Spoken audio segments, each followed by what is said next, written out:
నమస్కారం కిరణ్ టీవీ ప్రేక్షకులకి స్వాగతం. ప్రస్తుతం మనతో పాటు ఉన్నారు ప్రముఖ ఆధ్యాత్మికవేత్త జ్యోతిష వాస్తు పండితులు జేఎస్ శాస్త్రి గారు. నమస్కారం గురుగారు. నమస్కారం గురుగారు, విశ్వ వసునామ సంవత్సర ఉగాది శుభాకాంక్షలు గురుగారు. ధన్యవాదాలమ్మా. శ్రీమాత్రే నమః. 2025లో వృశ్చిక రాశి వారికి ఏ రకంగా ఉంది గురుగారు? ఆర్థికంగా కానివ్వండి, లేదా జాబ్ పరంగా, బిజినెస్ పరంగా, లేదా కళ్యాణ గడియలు కనిపించట్లేవు అని అంటారు, వాళ్ళకి కానివ్వండి, లేదా విద్యాపరంగా ఓవరాల్గా వీళ్ళ రాశి అసలు ఎలా ఉంది గురుగారు?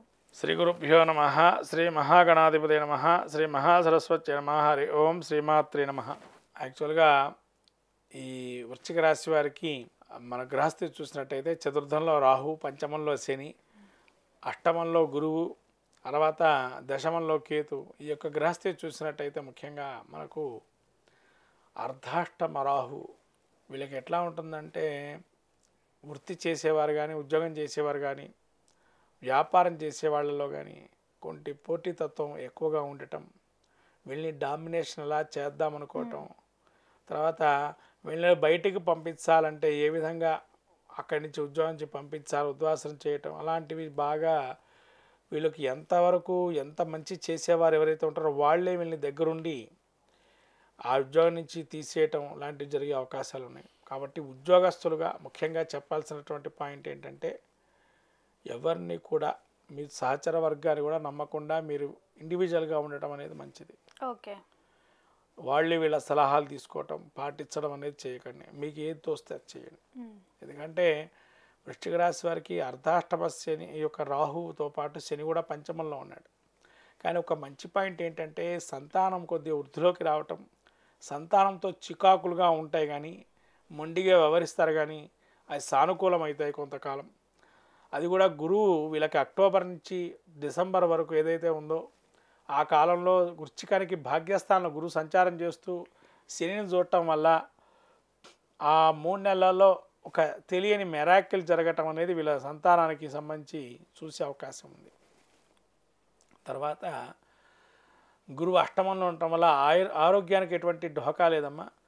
కాకపోతే ఏంటంటే వీళ్ళకి ఏదైనా దుర్వార్త శ్రవణం వినటం, తల్లికి కానీ వీళ్ళకి తండ్రికి కానీ అనారోగ్యంగా ఉండటం, తర్వాత ప్రయాణాలు చేసేటప్పుడు జాగ్రత్తగా 1-2 సార్లుగా ప్రయాణం చేసేటప్పుడు జాగ్రత్తగా ఉండటం, తర్వాత పాదాలకు సంబంధించి కీళ్ళకి సంబంధించి నొప్పులు రావటం, మళ్ళీ భుజాలకు సంబంధించి నొప్పులు ఉండటం. ఈ యొక్క వృశ్చిక రాశి వారికి ఎక్కువగా అనారోగ్యం ఉన్నా కూడా వాటి నుంచి బయటపడే అవకాశం ఉంటుంది.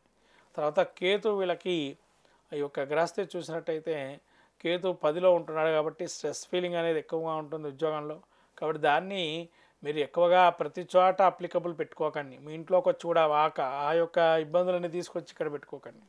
కాబట్టి ఎక్కడిదక్కడే చూసుకోవడం మంచిది. వృశ్చిక రాశి వారికి పెద్దగా ప్రతికూలంగానే ఉంది ఈ విశ్వవసునామ సంవత్సరం చెప్పాల్సిన విషయం. ఒక్క 3 నెలలు తప్పించి మిగతా అంతా కూడా వ్యతిరేకమైనటువంటి ఇబ్బందులే ఉన్నాయి. పూర్తిగా ఓవరాల్గా ఉగాది అంతా కూడా వీళ్ళ వృశ్చిక రాశి వారికి అంతగా బాగలేదని చెప్పవచ్చును.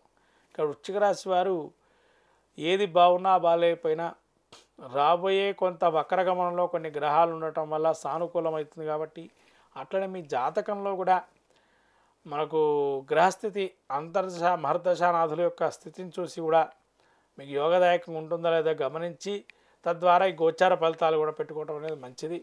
ఇది గమనించాల్సిన విషయం వృశ్చిక రాశి వారు.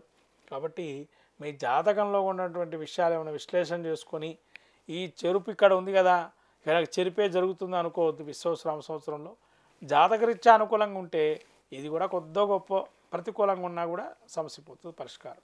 ఓకే గురువుగారు.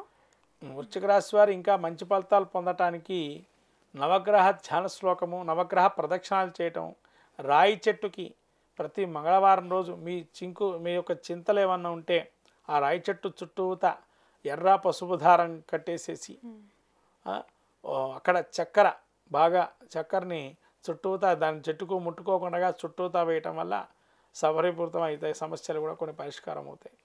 ఓకే గురుగారు, వృశ్చిక రాశి వారి గురించి ఎంతో చక్కగా వివరించినందుకు ధన్యవాదాలు గురుగారు. నమస్కారం. చూసారు కదా, మీకు ఎలాంటి డౌట్స్ ఉన్నా కూడా వీడియోలో స్క్రోల్ అవుతున్న నెంబర్ని సంప్రదించండి. గురువుగారు మీతో మాట్లాడతారు. Thank you.